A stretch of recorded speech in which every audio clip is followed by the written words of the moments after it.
Assalamualaikum warahmatullahi wabarakatuh.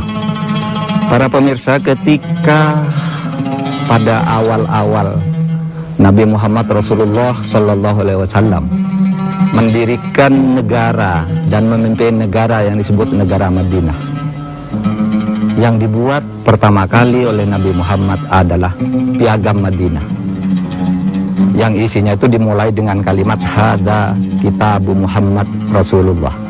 Inilah ketetapan Muhammad Rasulullah sebagai kepala negara, karena ini negara baru. Apa isi Piagam Madinah itu?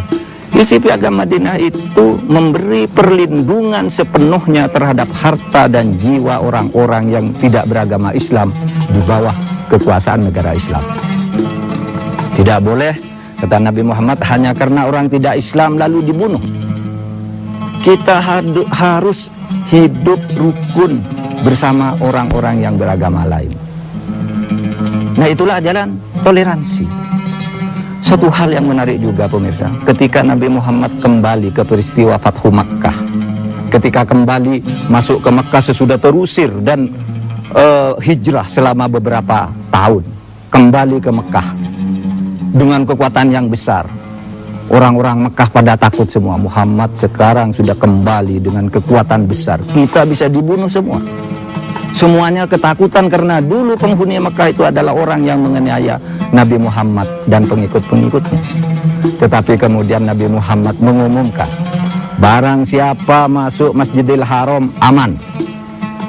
Barang siapa masuk ke rumah Abu Sufyan aman.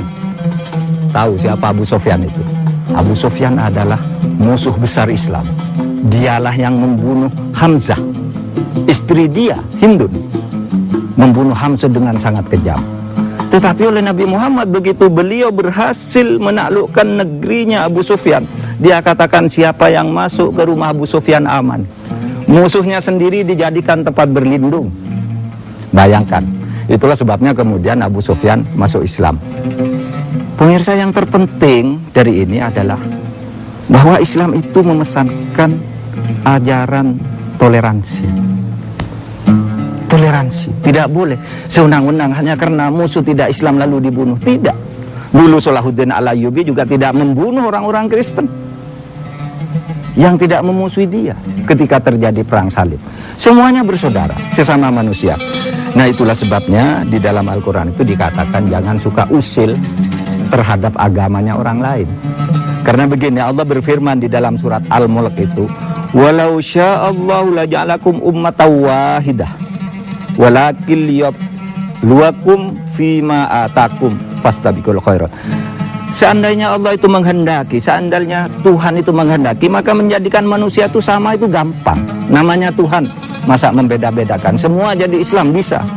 Tetapi Allah mengatakan sengaja saya menciptakan orang itu berbeda-beda untuk menguji sejauh mana dia berlaku baik atau tidak.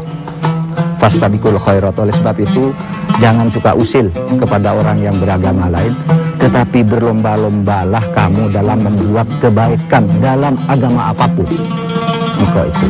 Nah, oleh sebab itu para pemirsa, mari kita beragama dengan lapang. Kita ini enak kalau beragama itu dengan lapang. Kalau beragama merasa benar sendiri itu kita tidak enak tidur.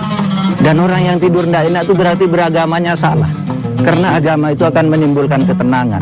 Nah, kalau kita lapang terhadap perbedaan itu, maka kita hidup akan menjadi enak, tenang, dan nyaman. Assalamualaikum warahmatullahi wabarakatuh.